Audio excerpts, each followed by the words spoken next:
I'm feeling very rich, very fab, very like myself. And then she proceeded to drop like 3 poopy bars. We're not gonna let you walk by that one, Ice. Revered by some as an elite spitter while being clowned by An elite. others at I have a love-hate relationship with Big Sean, bro, because this dude can spit, but sometimes the shit he spit, he should have kept in his mouth. Pause. Racist against rappers, they all look the same to him. They used to beg him not to egg him on Halloween. He told him holler back with the suede Pumas, dollar green.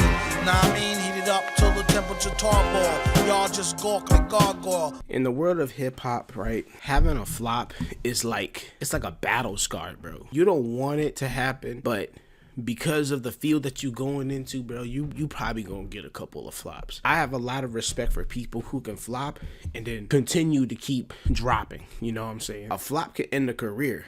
In the hip hop world, a big enough flop will end your whole career. We got this video by Louaista. I think I ain't watched him in a minute. I think that's how you say his name. Hip hop's craziest flops. Whew. Remember, bro, we might see a couple of careers that ended low-key. Success in hip-hop is easy to reach, but even harder to keep. In an instant, everything you fought to build can slip away, leaving a once thriving rapper grasping for any chance to reclaim their place. Already this man speaking facts, bro. I'm not gonna lie.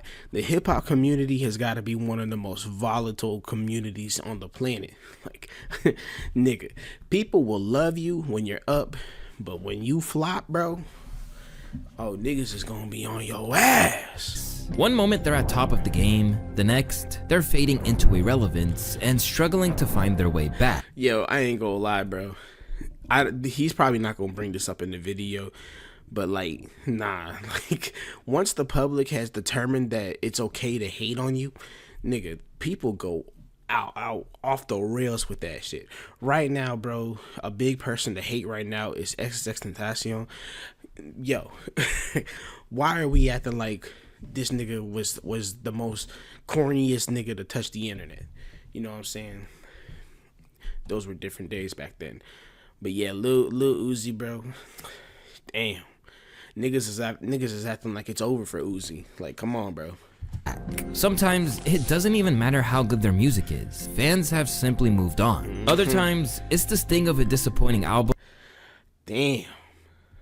That turns Jesus Christ, bro. their once loyal fan base against them. And more often than not, those attempts lead to some pretty embarrassing outcomes. It's your boy Louaista, and today we're diving into some of hip-hop's biggest flops, as well as some of the downright cringeworthy ways that these rappers reacted to them. And when it comes to an artist who goes by the name of Roddy Ricch, oh my Jesus, bro. Yo, this was an insane flop, bro. Dude was literally on top of the world, and then he chilled for 2 years and then dropped an album, and niggas immediately clowned it, bro. Immediately clowned it.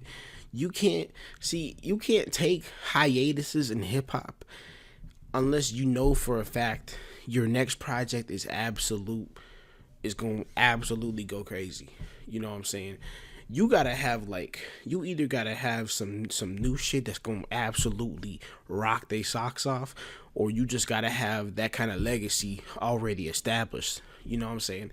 Kendrick low-key could dip off for like 3 years and drop an album, and niggas will still probably blow it the fuck up. You know what I'm saying? he went as far as to literally delete all of his social media accounts from how bad the backlash was. It's hard to put into words just how much of a phenomenon Roddy Ricch was in 2019 and beyond. Led by TikTok, The Box became one of the biggest songs of the entire year. That shit was hot. I don't give a damn what nobody say, bro. That's one of the few songs where it literally just don't get old to me.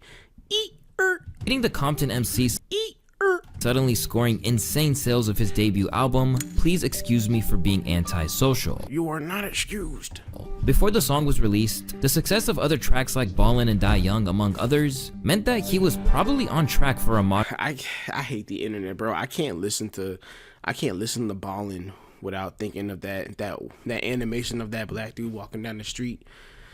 If you know, you know, bro. That's all I'm gonna say. If you know, you know. Outing. Because as great as it was, his Feed the Street 2 project peaked at number 67. I ain't gonna lie. I like that though. I like that album. With the momentum of one now iconic track, he skyrocketed to the top, scoring a #1 record, a chart-topping single, and first week sales of over 101,000. And it didn't stop there. His streams stayed strong for months. Considering how much success he had at a time when new stars were few and far between, all eyes were basically on Roddy. I'm not going, okay, I'm trying not to pause too much because I be interrupting like good points. I ain't gonna lie, bro. When Roddy dropped his "Please Excuse Me for Being Antisocial," nigga, suddenly out of nowhere, people were coming out the woodwork saying Roddy was their favorite rapper. That's like, it was crazy to me. I was like, in my head, I'm like, I know for a fact you ain't listened to this nigga before he dropped that album, bro. Now he's your favorite rapper? Like, that shit crazy. And this was something he was acutely aware of, if not a little afraid of. You never want to rise to the top too fast in anything, because usually when you get to the top, there's no other way to go but down. Right. Unfortunately for him, his own prediction of a downward spiral after such a massive breakout hit turned to be spot on. Dropped in 2021, his sophomore album Live Life Fast failed to inspire commercially or creatively. That's okay, but don't make no mistakes. 62K is still pretty good. Alongside losing 40,000 in first week sales, the album was met with dull, uninspired reviews. His poor performance would haunt him for years, no matter how much he insisted it didn't.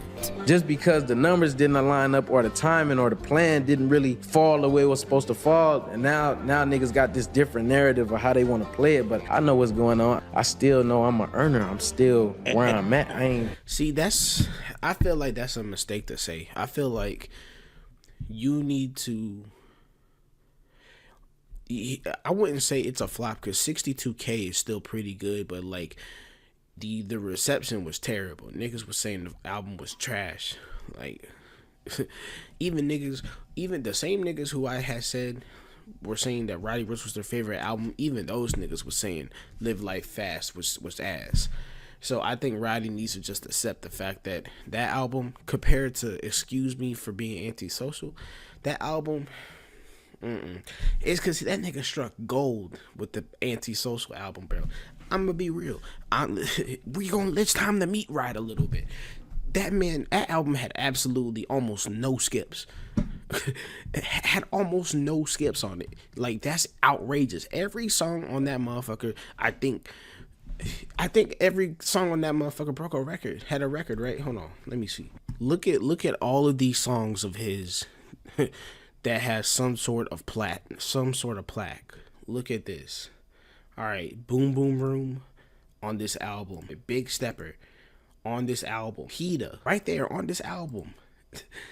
The Box, Diamond, Start With Me, Let Me Guess. Yeah, it's on this album. Backseat on this album. This man had 1, 2, 3, 4, 5, 6, 7. 7 of his songs from this album got platinum, are certified platinum. Like that's ridiculous. That's actually ridiculous. That's how good his album was, bro.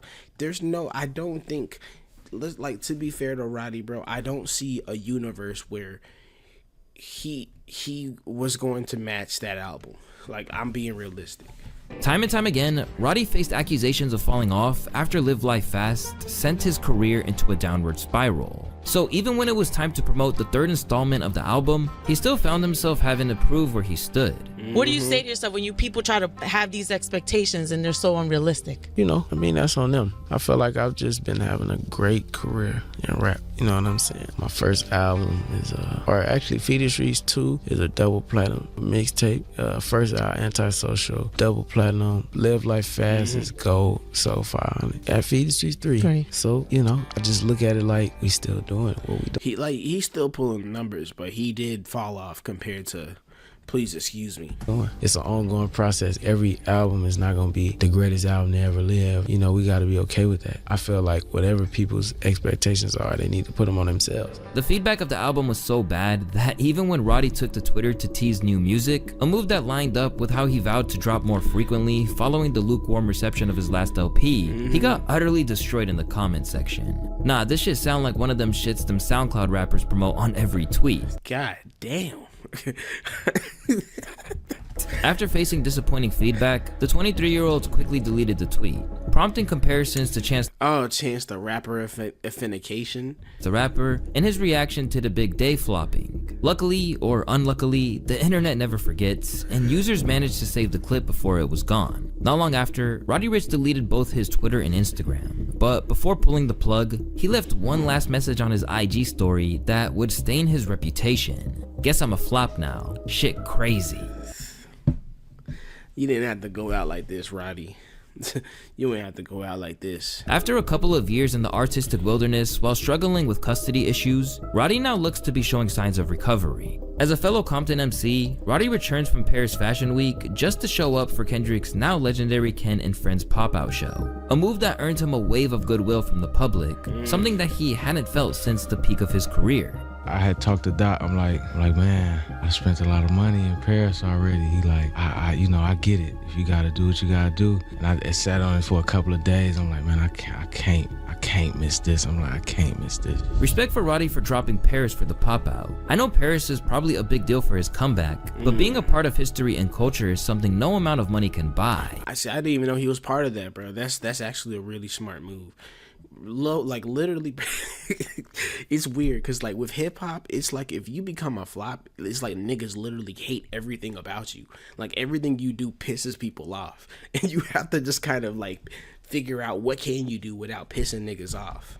With the pop-out reigniting faith in him, the Navy album seems to carry a deeper concept, paying tribute to both a larger I had no idea that he was making another album theme and his soon-to-be daughter who shares the same name. A few reasons. The color navy is it represents authority, power, and I just feel like having a daughter in this day and time and in this stage of life, you definitely want to empower your kids. Yes, sir.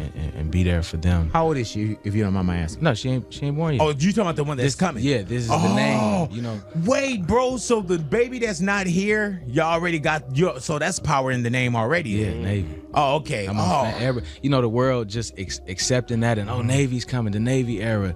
It's like it's Navy time. You know what I mean? For Roddy, it now feels like he's come through the other side of a disappointing run. So yeah, it sounds like he's finally coming to terms with the fact that his career did take a nosedive, and now he just needs to focus on dropping some heat and build your repertoire back up. Like niggas already said earlier, bro, Chance the Rapper got damn near outcasted. But real talk, if you go and check out the most recent things that Chance has been dropping, bro, low-key, he's pretty. He's showing us that he still got it. If he I guarantee he's gonna talk about Chance in this video. When he gets to that section, I'm gonna pull up one of them shits. So now he has the chance to get another genuine shot at greatness. But while Roddy has been given a chance to turn things around, not every artist has been so lucky. And in the case of Lil Uzi Vert, his continued spiral into a slump meant that things just kept getting worse. Yeah, niggas wasn't fucking with Eternal Take 2 at all. At all. Back in his initial run, there was no one who captivated the modern hip-hop audience like Lil Uzi. A self-styled rock star from Philly, Uzi's unique swagger and ear for melodic flows meant that everything he touched would promptly become a hit. And after 2017's Love Is Rage 2 made him that album is so good, it don't make no damn sense, bro. I ain't gonna lie, they went crazy on that mud. Real driving force in the scene. Disputes between Uzi and his label Generation Now, as well as a whole host of tracks being released without his permission, would lead to a lengthy absence. And when he did finally return on 2020's Eternal Take, he did so as a conquering hero, racking up a wild 289,000 first week sales. Jesus Christ. But while the release of Eternal Take in its deluxe made it seem like Uzi was back on top, there was still a major problem. The album didn't fulfill him at all. He later admitted that most of the original project had leaked, forcing him to redo it. In his eyes, the final version didn't reflect his true artistry. I will say it until the end of time, bro. Leakers in the hip-hop community, biggest pieces of shit, bro. Like, y'all really be like, stop leaking shit. Like, for real, stop leaking shit. This is why so many songs that are on YouTube and stuff will never get put on no type of streaming platforms, because niggas gotta leak it. Like, it's crazy, bro. Instead, it felt watered down to appeal to the masses, leaving him unsatisfied with the end result. Following a joint project with Future, Uzi began teasing the Pink Tape, which was subject to another vast delay. And when asked why, it seemed like the issue was the rapper was way too in his head and had begun to internalize criticism. No, it's not. Then it dropped next week and then it sounds like shit, and I gotta hear it, well, not from you, but then I gotta hear it from like 100,000 people on the internet. This sucks. So you gotta let me take my time. It's not gonna suck. But I'm taking my time, so it won't suck. When it finally dropped in 2023, sales were solid, but I don't think it lived up to the expectations people had, but I think it still wasn't a bad album. that wasn't the real problem. Cause while people were still listening, it was the older tracks that got the most attention. Fans felt the project suffered from inconsistency, with his attempts to juggle multiple sounds at once ultimately working against it.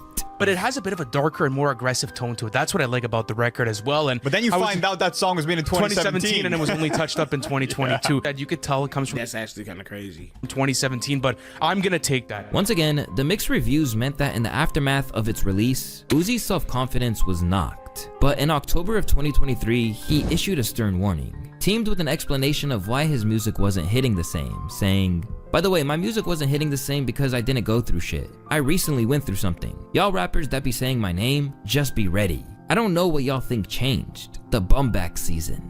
But despite Uzi insisting that this nigga, he was about to kill it, it turned out to make little difference. In the lead up to the album's release, Uzi thought he nailed it, even explaining that he regretted shelving so many tracks previously, while claiming that revamping his fashion sense had made all the difference. I hate that fashion. I hate that outfit, bro. That's ridiculous. This is actually one of the fastest back-to-back drops between Pink Tape and Eternal Take 2 that I ever did. Which people should notice that I feel like I'm like the shit again. And I never not felt like I wasn't the shit, but I just got that I got like a little second win. I don't know what it is. Where did it come from, you think? I just switched out my closet like not too long ago. Seriously. Dress better, feel better. Yeah, and it's like it just made me a different. I probably was just dressing trash for a while. I don't think you've ever dressed trash though. Sometimes. It comes with the territory. This fashion talk is out of my tax bracket. I will plead the fifth. But the end result was that the album was his first album ever to not reach #1. Plus, it didn't really resonate with fans, with Uzi's approach no longer capturing attention as it once did. Pretty much after spinning this project, I came away from it thinking, what was even the point? It's hardly catchy, it's not really all that memorable, it's not aesthetically defining in any way, it's not really seeing Uzi Vert travel into any new or exciting territory. There are a load of tracks on this thing that are so sloppily executed that they're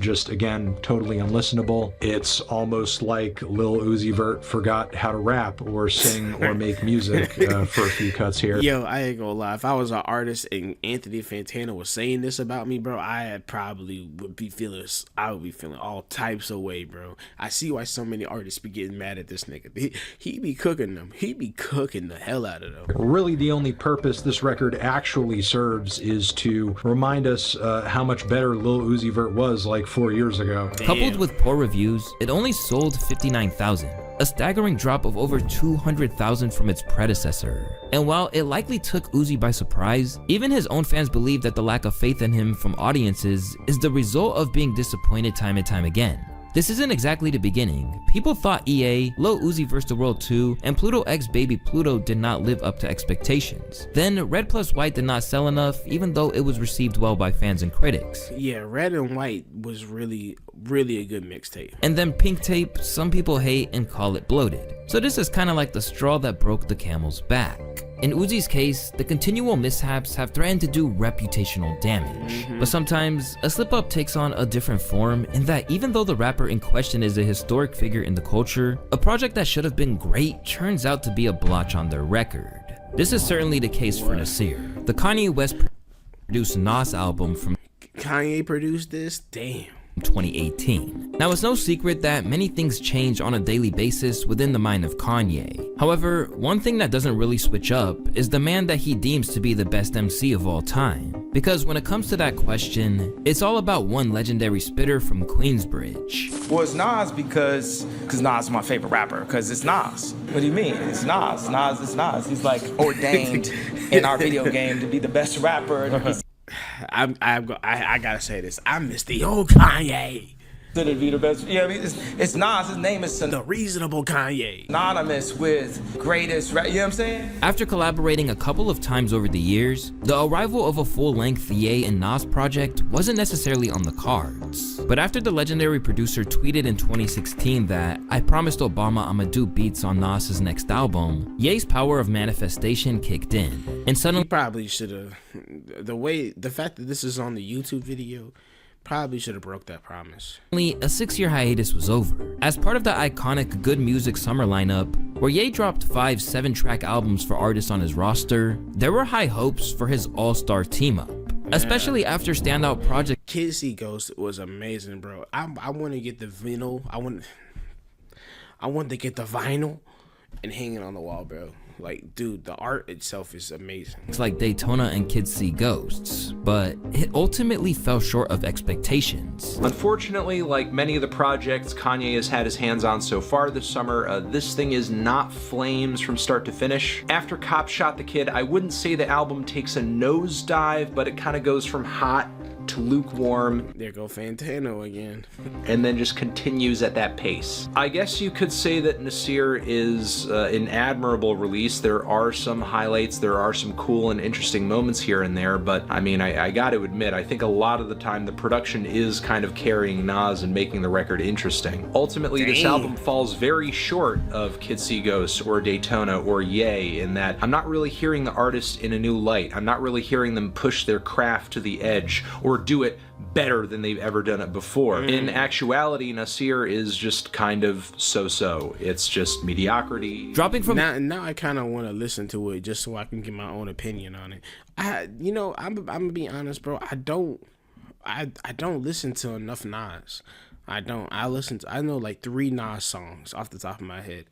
I need to go back and listen more. From number 5 to number 36 in the space of a week, the initial buzz wasn't backed by a sufficiently strong album. And in the aftermath, Nas himself didn't really seem satisfied with the end result, even going as far as to say that it was basically rushed. I don't know what went wrong. I would say I did want to work more with him. We spent some time there, but I was working on ideas. He would give me like a few loops and I would write to them, but they wasn't finished. He was working on a lot. He had Cudi, Tiana Taylor. He had his album. I was the only one coming in starting fresh. So I got the less time with him. We really did that album that week that it was supposed to come out. I definitely wanted to work with him a lot more than we did. But as expected, Ye didn't see it that way at all. Instead claiming it was a superior project that he was happy to play a small role in. To do Nas's album, this person made Illmatic. People was bugged out because they was like, you didn't give him a better album than you gave yourself. And it's like, he was one of my father figures. He was my brother. He was my stylist from a distance. So when I had an opportunity to make music for him, I'm gonna give it everything I got. My grandfather used to say, if you were a janitor, be the best janitor that you can be. And what I like about producing has always been a service position. True to Kanye fashion, his perspective shifted over time, and he eventually churned his frustration towards the very artists he once supported. That don't surprise me at all, bro. That don't surprise me at all. Accusing them of being ungrateful for what he had given them during the Good Summer album run. The f I'm doing giving Wanna Love You to fucking Tiana. What the f I'm doing giving that Daytona album to Pusha. What the fuck I'm doing, bro? That shit that shit was 3 dark fantasies that I gave away. Cop Shot the Kid, Nas rapping all goddamn offbeat on it. Don't even want to shoot a video. They shoot the video, don't even tell me. These motherfuckers don't appreciate me. All these motherfuckers is trying to use me. I'm the greatest artist living and I can do everything. And I'm not being expanded and my vision is not being expanded to what it is. I'm performing at other people's festivals. I've been wanting a fucking festival. After that, it's different hearing him actually say it. Like, this nigga really truly feels that. Like, it's good to be your biggest fan, to be your biggest hype man, but damn, Kanye. And when he go off the edge, bro, it takes on a nasty personality. Nas found himself in a tough spot, but to be fair, it seemed to ignite a fire in him. because not long after, one of Ye's former proteges turned rivals, Hit-Boy, would be credited with reviving Nas's career through Oh yeah, that was a good album. King's Disease, bro. I love Ultra Black. I love Ultra Black. the King's Disease trilogy and Magic series. Hit changed that.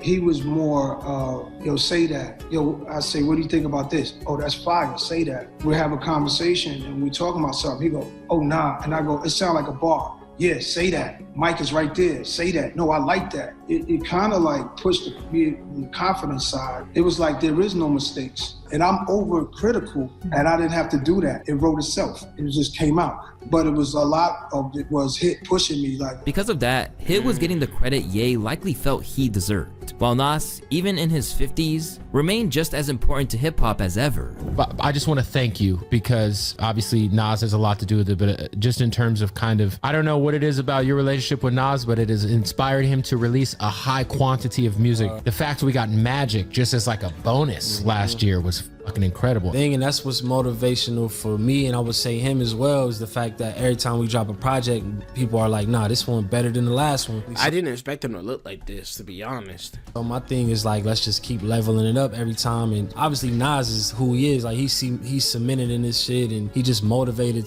to make the music, and it's just strictly about that. In the Hit-Boy and Nas collaborations, we can see just how much a producer's stock can rise when they get a chance to show how important they are to an artist's career. I mean, I feel like niggas knew about Hit-Boy before, but I think King's Disease kind of like reminded niggas, hey, don't forget about Hit-Boy. But it doesn't always go so smooth for those men behind the boards. And unfortunately for DJ Mustard, this would be something he had to find out the hard way. 5 years on from the release of the platinum-selling Perfect 10 back in 2019, it's fair to say that Mustard was no longer at the top of his game. While there was a time where he was inescapable, he hadn't been the top beatmaker in the game for a long time. In fact, without Roddy Ricch, he wouldn't have even made the upper reaches of the Billboard chart this decade. So after an extended period of sending Kendrick Lamar beats in hopes of getting their first real team up, Mustard was naturally ecstatic about K-Dot using one of the many instrumentals he'd sent his way to dismantle Drake on Not Like Us. And while producers like Alchemist kept pretty quiet about his role in Meet the Grams, Mustard truly welcomed the position as the man who made the bomb that K-Dot dropped on Drake. I'll never turn my back on the city, and I'm fully loaded. In fact, from there on out, he doubled down whenever he could on the Drake disses. I don't think I ever want to make a song with that dude, he said about Drake during an interview. He's a strange guy. After playing a crucial role at the pop-out, the acclaimed producer clearly thought there was no better time to unleash a new solo album with Faith of a Mustard Seed. What? I swear to God, I didn't know he dropped the album. What? When talking about the album ahead of time, he revealed that its title was inspired by a departed West Coast hero. I remember like the last conversation I had with Nipsey, he was telling me to name that album Faith of a Mustard Seed, and I'm just like, what? Like, I already got my title, I'm not switching my title. And we talked for like hours that night, and I always just kept it in the back of my head, and he was just like, well, if you don't name this one that, then you should name one of your albums. One, you gotta do an album called Faith of a Mustard Seed. And once again, he never shied away from the second wind that Not Like Us had given, because he knew it was a crucial part of the buzz around the project. That's good. Like, that's good that you are aware of that, and you're like, I gotta take advantage of this. I knew I had this whole album, and I'm just like, okay, what am I gonna do to get myself back hot? What am I gonna do to, you know, I don't wanna do drip checks no more. I did that already. I don't wanna do the weight check stuff. I've done that already. I wanna get as much as in shape as I can. But, you know, I was just like, what am I gonna do? How are we gonna spark for people to be like, oh, I wanna hear Mustard again? You know, that's just like, I think every artist would think about that. And then the song came out, and then it was just like, well, there's my Apple promotion. Yeah, there's my rollout. That's all I needed. But no matter what the opening line of Not Like Us meant for his name recognition, it didn't translate to listeners of his new album in the way that he was probably hoping for. And despite features from Schoolboy Q, Travis Scott, Vince Staples, Lil Yachty, Lil Durk, Kodak Black, and a whole host of other acclaimed figures, How did I not hear about this? It only sold 18,000 first week. But while the reception itself was one thing, what didn't help was how Mustard handled it. Basically, he sent mixed messages, initially saying that he was beyond grateful for every unit. Soon, he just began lashing out and started making a whole host of excuses for what went wrong. First, No, he blamed the Mustard. quote-unquote Nation of Drizlam, claiming that Drake sent out bots to mess with the album's numbers. What? No, Mustard, you can't go out like this, bro. The bots trying to fade me. These Drake bots are the Nation of Drizlam. That's Before then stating that crazy. everyone who was hating was a racist, since What? No, bro. album sales are a form of white supremacy. A crash out to end all crash outs, Mustard should have just accepted the sales and kept it pushing. On God, bro, you accept the sales and then you tell yourself, you know what, I need to cook up something else then. Especially when Kendrick was about to turn him into That's a global crazy. catchphrase with that iconic Mustard shout out on TV Off just months later.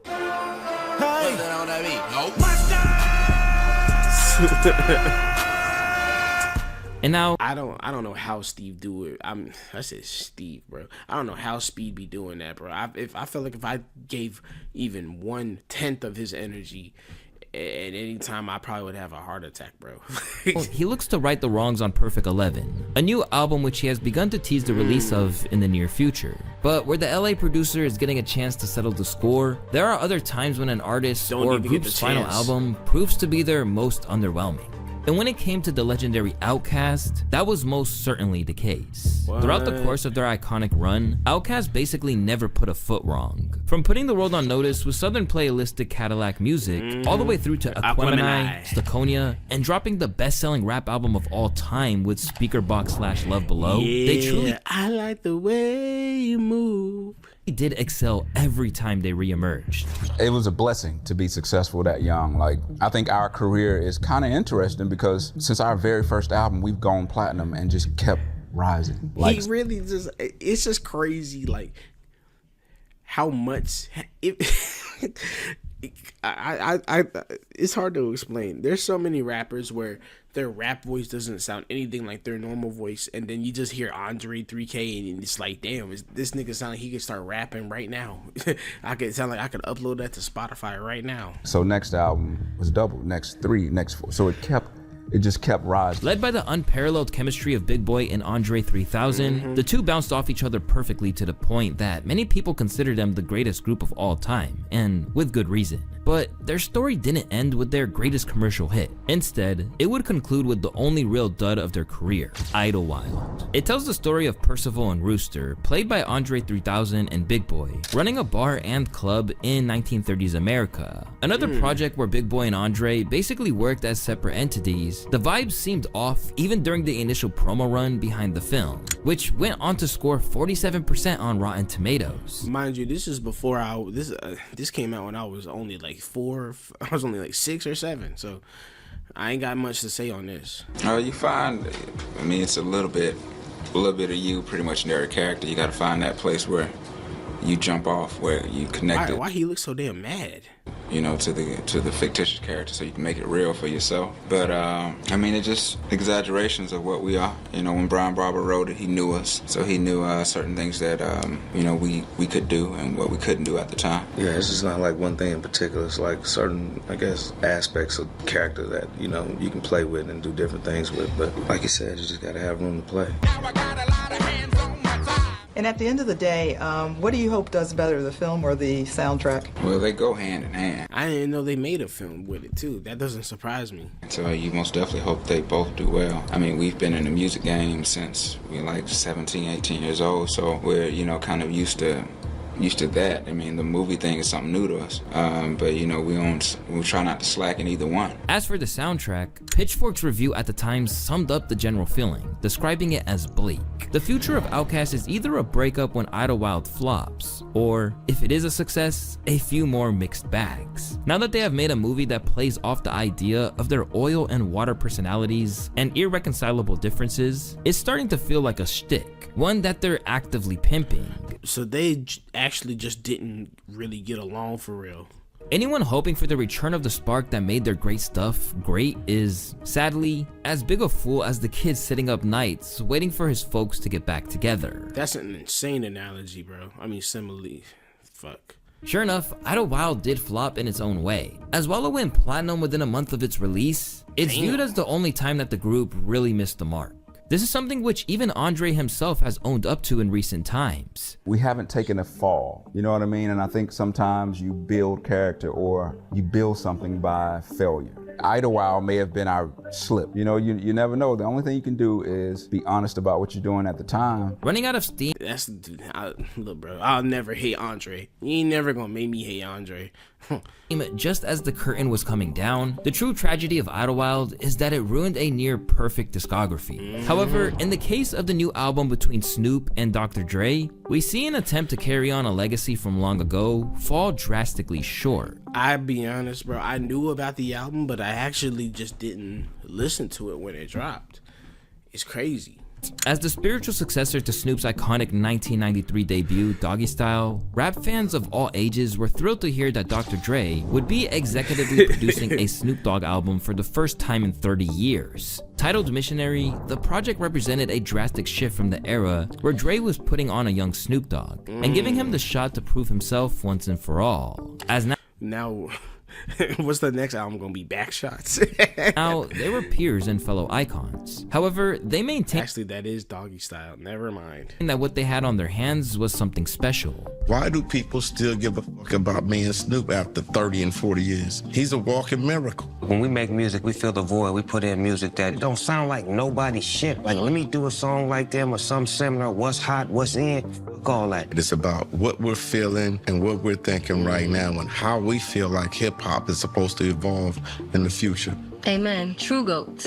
Yeah, let's go. The only problem is that when it dropped, most people didn't seem to agree on that. Selling an oddly low 36,000 equivalent units, the project peaked at number 20. Maybe this could be because Snoop had been so inconsistent for so long. But it turned out that Dre producing wasn't really the draw that they thought it was, and it's fair to say that it divided opinion. To not give excuses for this album, it was very lackluster. The younger generation has every right to critique us when something is not good.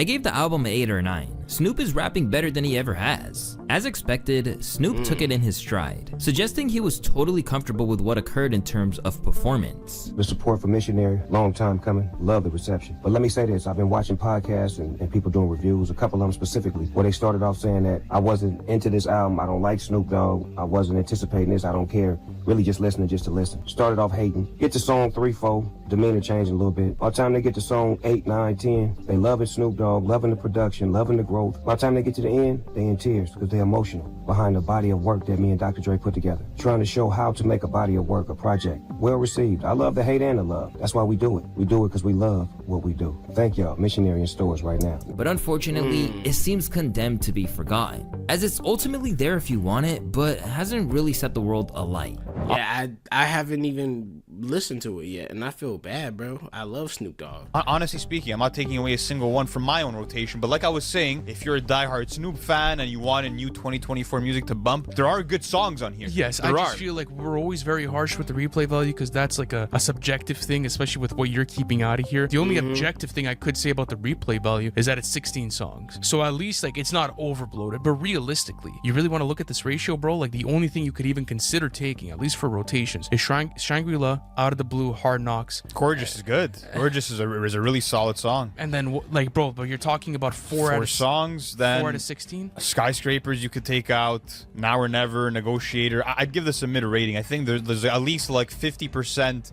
of this track list has decent or good tracks. Replay value is important to me. Ow, damn, I'm about broke my ear. No, replay value is important to me too. I ain't gonna lie, it's important to me too. I'm huge on replay value. Like if it don't have no replayability, like I'm not gonna call the album ass, but I'm just gonna be honest, it's not gonna be in my rotation. Here we go with the baby. Oh Lord. And speaking of an artist still dropping to an increasingly muted response, look no further than the baby. For a brief shining moment, this North Carolina rapper seemed to have the entire package required. Shout out North Carolina. To progress to megastar status. Packing charisma, comedic flair, and the love of female audiences, it was no surprise that for a little while, he had more monthly listeners than Drake. But in one of the biggest acts of self-sabotage that anyone has ever seen, DaBaby took the stage at Rolling Loud and essentially set his public image on fire with a series of ill-advised and discriminatory comments. Unfortunately, I think DaBaby forgot just how big he is. He can't. There's certain things you just can't get away with saying, even if you like. even if you have a point, or even if you like didn't get to explain yourself well or something, no, bro. No, bro. You didn't show up today with HIV, AIDS, any of them deadly sexually transmitted diseases that'll make you die in 2-3 weeks. Put a cell phone light in the air. Lady, if your pussy smell like water, put a cell phone light in the air.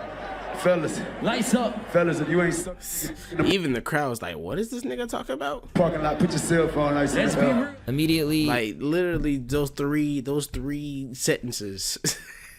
Those 3 sentences is all it took, bro. That's ridiculous. 3 sentences that he didn't need to say. The internet exploded. Taken to task by Elton John, kicked from $1 million Boohoo clothing deal, and relieved of his spot on Dua Lipa's Levitating that had just interested him to a whole new audience, DaBaby had really messed up. But initially, dude, that's Boohoo clothing deal, and relieved of his spot on Dua Lipa's Levitating that must be the angle, bro, because she looked like lanky as hell. Long ass arms. Just interested him to a whole new audience. DaBaby had really messed up. But initially, you couldn't tell him that. And he basically tried to shoot himself some bail by suggesting everyone was just being oversensitive. That nigga was hard-headed as hell. This one time I'm gonna get back to giving my love to my What the fuck?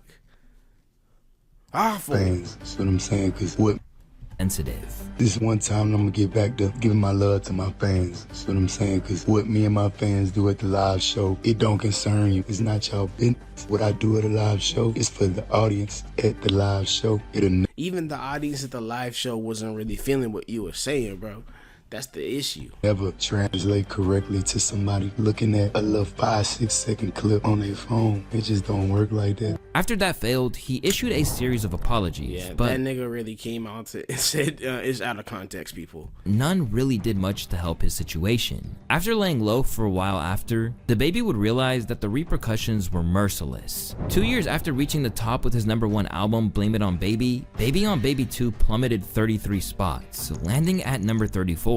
In retrospect, he realized how much he messed up, talking about it extensively in interviews and pledging that if he ever gets another run at the top, he'll do a lot better. He's on a run right now. Like, he's been dropping consistently and it's been getting some plays, but I think the top spot, I don't want to say the top spot is like no longer an option, but it's definitely not as easy to grab for him as it was like back in 2020. $20-30 million that I would have had before the ball drop. I had $30 million worth of shows on the schedule before December 31st. I was finna buy my private plane, all that shit. But it is what it is. It go how it go. Now insistent that he's blackballed, the self-proclaimed live show killer can't sell out venues anymore. And despite having a little buzz after 2023's Shake Some going viral, his recent project titled How the F Is This a Mixtape sold just 9K units first week. I didn't even know that was like a... Jesus, I didn't even know he had dropped that shit. In DaBaby's case, there's a very clear explanation behind where it all went wrong. But for others, it's a little harder to quantify exactly what the problem is or what caused the flop.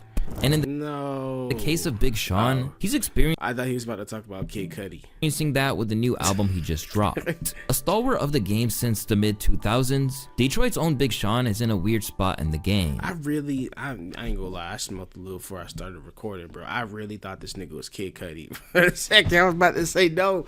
I'm about to say hold on. Of the game since the mid-2000s, Detroit's own Big Sean is in a weird spot in the game. Revered by some as an elite spitter while being clowned by an elite others at... Okay, I have a love-hate relationship with Big Sean, bro, because this dude can't spit, but sometimes the shit he spit, he should have kept in his mouth. Pause. But like... No, sometimes this nigga just be talking, bro. I'm gonna be honest. Elite spitter, bro. Y'all need to calm down with that one, buddy. As corny, it's fair to say that for a long time now, he's been a divisive figure, but that's never really damaged his career all that much. Yeah. For starters, there was a time not too long ago where he was considered to be in the same league as Kendrick, Cole, and Drake. Yeah. But much like... Yeah, honest to God, a lot of people, you couldn't tell niggas that nowadays. case, but nah, like early 2010s, like yeah, nah. Big Sean was up there. Big Sean was up there, bro. Any other contender that once got thrust into that conversation, things gradually shifted. And now he's a far cry from where he used to be. Released 4 years on from what some consider to be a career highlight with Detroit 2, his 6th album, Better Me Than You, failed to connect with most listeners. I'll be honest, bro. I'll be honest. I knew he dropped it, but I didn't check it out. Like I said, I got a love-hate relationship with Big Sean. If I listen to a Big Sean song, then if a Big Sean song, if a Big Sean song comes on, I'll probably listen to it. But I'm not like going out of my way to seek out Big Sean. You know, if you put it in front of me, I might take a nibble, but I'm not gonna ask you for seconds. Granted, it was loved by people such as Rob Markman, with the caveat that its more contemplative style meant that it wouldn't bring those big commercial hits he had. He has the Ice Spice record in the back. Jesus. Earlier in his career. Better Me Than You, I like the album on a very human level. Again, I can't tell you what it's going to sell. I can't tell you where it's going to chart, what singles it's going to spawn that hit big. And, you know, I don't know that there's a song bigger than Click on here, or as big as Click, or as big as Ass, or, you know what I'm saying? Like, or My Last, or whatever the really big Sean. I'ma put a string up like it's my last. The big singles are Bounce Back. Like, I don't know if this spawns any of those, and to me that's all right. I don't know if that was necessarily the intent to repeat that success, but it seems like he needed to get something off his chest, so that I can salute. To others, it cemented his place as a veteran second stringer when it comes to where he resides in the mainstream. Veteran second stringer is outrageous, bro. That is outrageous work. Somebody got to get their ass whooped for that one. Even sparking comparisons to a legend of the 2000s who is similarly respected but no longer a commercial force. Big Sean is fabulous for this generation. Was it good? Holy shit. Wait. Damn. I remember Fabulous, bro. I remember, oh my gosh. Yeah, Fabulous. I loved every song he made with The Dream, bro.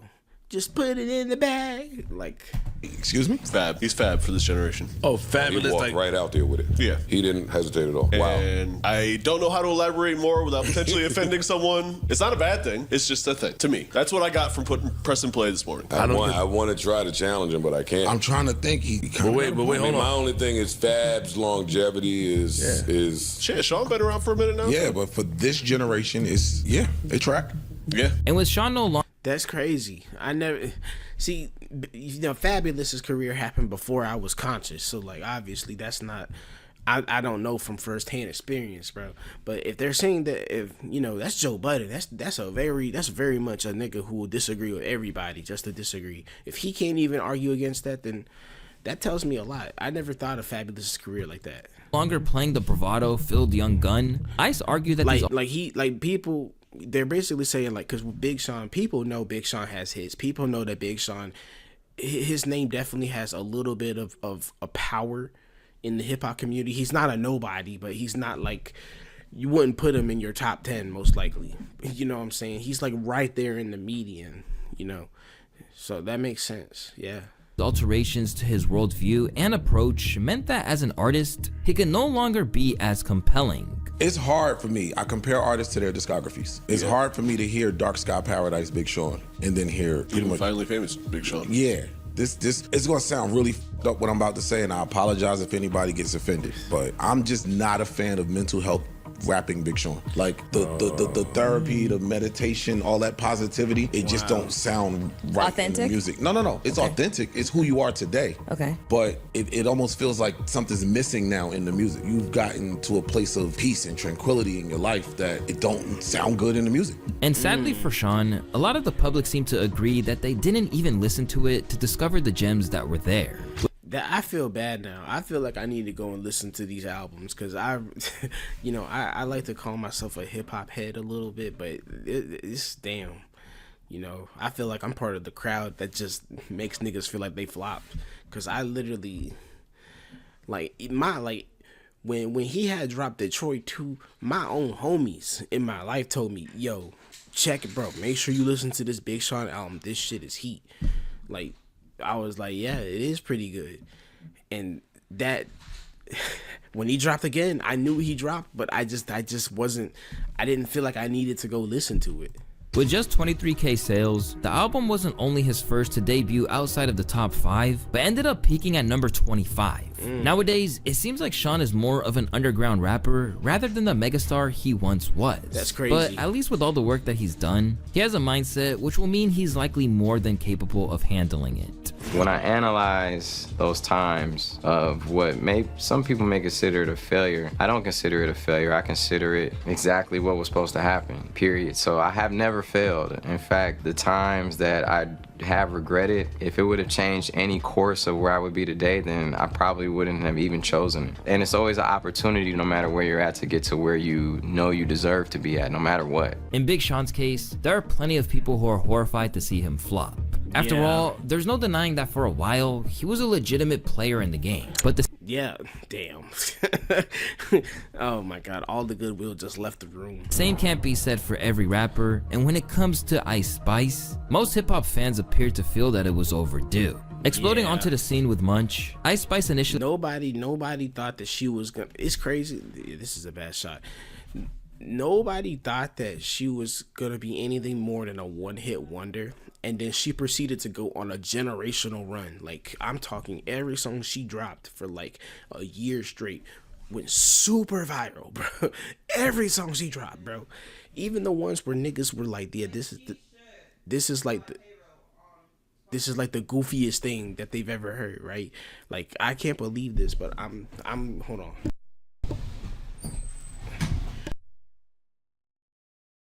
I can't believe that I'm about to say this, but when she had dropped that song with the damn SpongeBob beat, and then it proceeded to go viral, I said, what?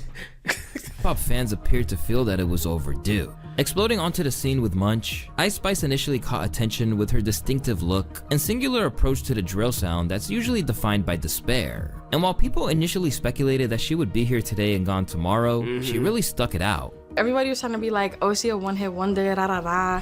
But it's... I'm telling you, bro. I'm telling you, man. Sometimes I got my ears to the streets. I hear what niggas are saying. It's like, now what? Two-hit wonder? But as she began to become overexposed, the public truly grew sick of what Ice had to offer. And as opinions changed, she lost an astounding 25 million monthly listeners between June of 2023 and the same time the following year. Still, a newly skinny Ice Spice, who lost some of the aesthetic that undeniably made her popular, the ass, just say it, the ass, kept pushing the release of her debut album Y2K. And before it dropped, she seemed to have a ton of confidence. I feel everything. I'm feeling everything about it all at once. So what does this album say about you? It's really just all in there for you to like listen and see, you know? I don't want to like spoil nothing, but I'm feeling very rich, very fab, very like myself. But it turned... And then she proceeded to drop like 3 poopy bars. We're not gonna let you walk by that one, Ice. You dropped poopy bars in your album, bro. I felt that this confidence was more than a little... Can't get over this, bro. We let her get away with too much, bro. Misplaced. While it had been previously suggested that she was hip-hop's new princess, sales of 24,000 and a project that yielded literally 0 hits wouldn't do it. And even though she tried to brush it off, the fall-off was cemented by the emergence of the deluxe version, which yielded just 4,800 units. I had no idea she even dropped the deluxe version, I'm gonna be honest. I'm not even hating, I'm not talking shit. I dead ass didn't know that. In its first week. The first song is called Fat Butt. The first song is called Fat Butt. Deluxe version, which yielded just 4,800 units in its first week. Now outpaced by the likes of Sexy Red and Glorilla, Ice is going back. Glorilla is unironically fire though, and you're gonna have to just... I'm not debating nobody about that. Back to the typically prosperous well of thirst. I accept her and her BBL shots. While she tries to figure out what her next move is. I don't love niggas that just be in lust. Thank God I'm rich, I was just on a bus. All the while, putting out lackluster freestyles with On the Radar, making her look even worse. Nigga, you fried. You just be high. But you was my heart. Now we apart. She's starting to rhyme like Dr. Seuss. This is what I be talking about, bro. The hip hop niggas do not let you 1 fish, 2 fish, 3 fish, 4 fish out. Fish, 2 fish, 3 fish, 4 fish ass. Flops in hip hop can strike at any time and in any circumstance. And if you want to see me break down even more of them, you can check out the video on the screen, or leave a comment for your boy and tell me that you want to see another part to this video, because trust me, there's a whole lot more that we can do. It's your Talk to him, Louaista. boy Louaista, and I want to thank y'all for watching today's video. As always, I'll see y'all on the next. Talk to him, Louaista. Like a lot. Yeah, man, like I said, bro, a flop can either destroy your career or it can be the kick in the butt you needed to get back on the right track. I really hope Mustard, Roddy Ricch, and damn, who else was it? I forgot who else. I really hope Mustard, Roddy Ricch, and Snoop Dogg make a comeback from their flops.